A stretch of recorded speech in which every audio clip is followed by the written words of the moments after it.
Yeah, so let me complete this session. As we have in the last 2 weeks now, or maybe probably last week. So let me discuss the week 11 assignment.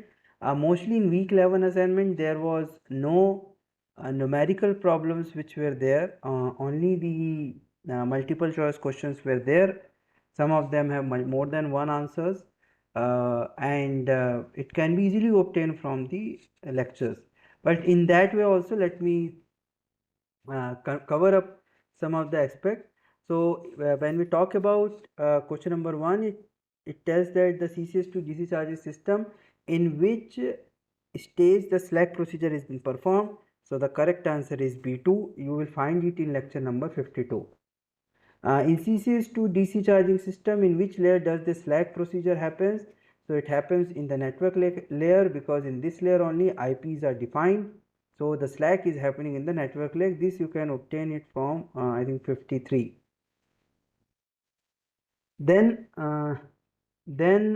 in sounding messages, how many frequency group signals are present? It is 58, and you will find it in lecture number 52. So in slack, so there will be 58 frequency group which will be there in the sounding messages, and there are 10 sounding messages. In CCS to DC charging system, in which layer slack procedure happens? So now that was first question was on which state. Here in which layer it is taking place. So it takes place in data link layer. This you can find out in lecture number 53. In CCS2, in which layer SDP, where it is SECC discovery protocol procedure happens, it is in the application layer. This you can find it from the lecture number 54. Okay, in CCS2 it is given that 3 EVSEs are been there, and 4 EVSEs which are been there, and all the 4 respond to that wake up call as well as the sounding messages. So then the EVSE measures all the attenuation, and they send it those average attenuation values for which they have obtained for the required 10 message signals. They have sent it back to the EV, and EV sees that there are 4 attenuations which we are getting. So now EV decide which EVSE to connect to. Generally it is the lowest attenuation value to which the EVSE to which the EV will initiate the logical connection. So that is why in this case it's the EVSE the EVSE1 where it is been which is being selected. Then in CCS to DC charging system, the DC contactor gets closed in which state? It is in state C2, and this you can obtain 52. This you can obtain it in, I think, in 51. You can obtain. Then which of the following statement is true about BVC DC001 system? So it uses CAN protocol. It is correct. Then the BMS has the fixed address of F4 or 244 in decimal, and the charger will have the fixed address of 56H, which is I think 86 in decimal value. So that's the important thing. So these are the two things which is correct. Then during slack procedure, how many times this particular signal? So this is a wake up signal. So it is 3 times the wake up signal is been sent. This you can get it 52, and this you can get it from 55. In CCS2, current limit during pre-charge is 2 ampere, and this you can find it in 51 lecture, as well as you can also see in the example in lecture number 52. So this is the overall solution for assignment number 11. Then let us also understand some of the things in assignment 12. So in CAN 2.0a, how many unique messages can be accommodated? So for this particular answer, you can look into lecture number 56, and you can obtain how much is this one you will have. In question number 2, so using this, if this is the message, then you have to find out what is the message type ID, and from the message type ID you can able to predict what will be the message type. So this you can obtain it from lecture number 59 or 60. 60 also I have covered one example, and 59 also I have covered some examples, so you can see that. Again, in CAN communication, if more than one node is trying to access the bus, so it's the message ID having the least value will be the one which will own the bus. So I think I mean, you can using this hint you can solve this thing. You can obtain this thing which you can get it from lecture number 56. I have explained in detail. So you will understand which node will be the one who will win the arbitration and who will win the bus, who will win the control over the bus basically. Then using this particular, the message is there, you have to find different fields in that message. You have message type ID, you have message ID, you have payload field, you have action field. So from this message you have to figure out what is those message, and you have to do the matching. This you can get it from assignment, I mean lecture number 59. You can get this particular question, answer of this question. Now okay, this particular thing, you know, we know that the GBT 27930 uses PDU format, which has a certain kind of format.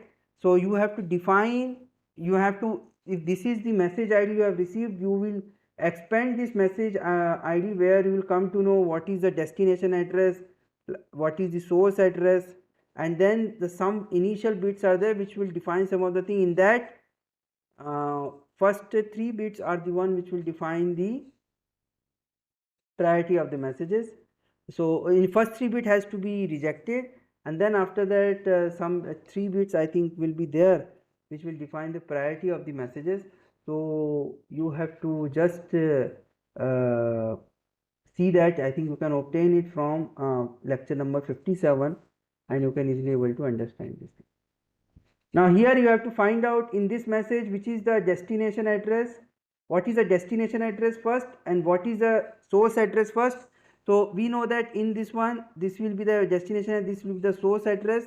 So from there you can predict what will be the which controller, either it is a BMS or whether it is a charger, which is having I mean which is the destination, which is the source. Then in question number 7, you know, if this is the message ID, you have to find out what is the PGN, and again this you can get it from 57, lecture number 57, lecture number 57. These two things you can get it. You have to just expand that message ID and then see which all things are come under the PGN. Okay, in this thing they have mentioned that this is the data which you get, and again this data, remember the moment I write 0x some value, it indicates that it is in hexadecimal, and hexadecimal is actually, the moment I write 0x1, it indicates that I am writing using the 4 bit of in binary format, so it is nothing but 001. If it is hexadecimal 4, it indicates it is 0100.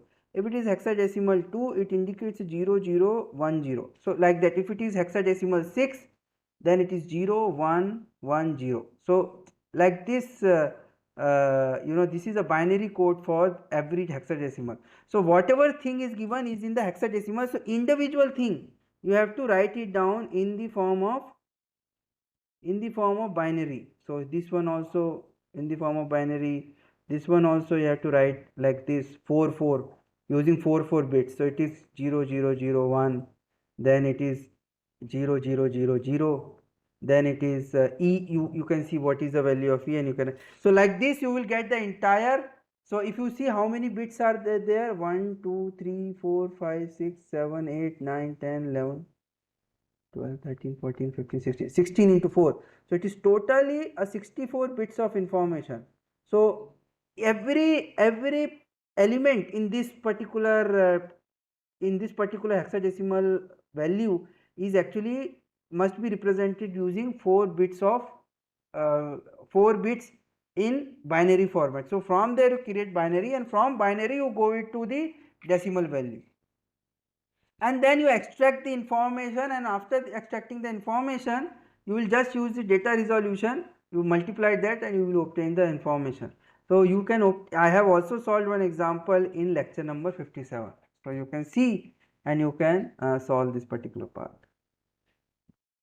Again in this thing, this particular thing you can get it from lecture number 59, and this is also you will get it from lecture number 58 or 59.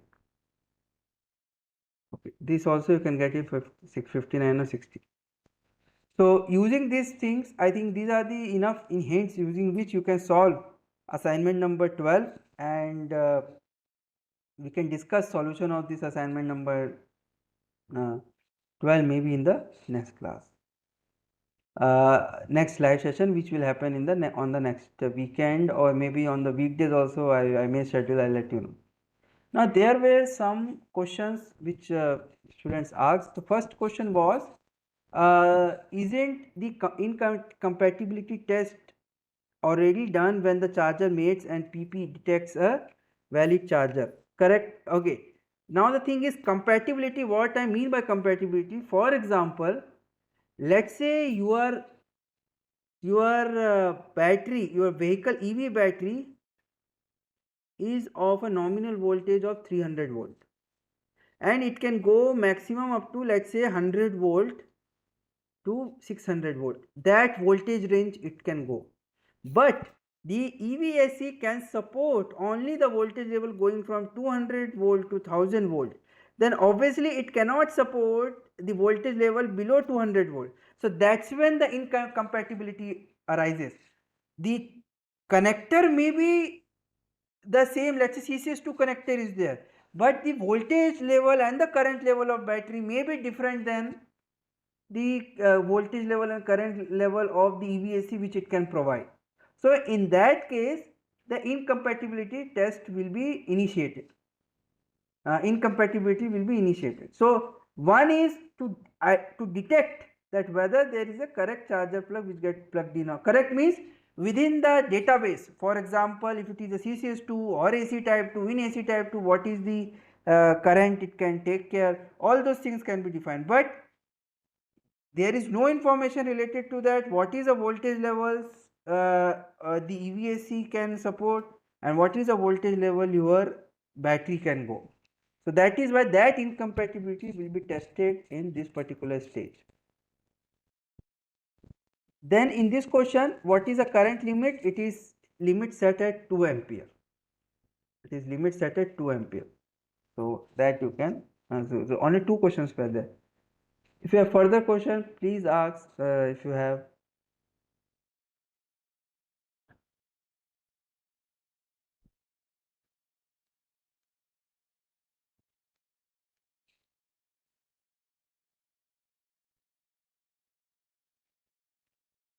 I think there is no further question.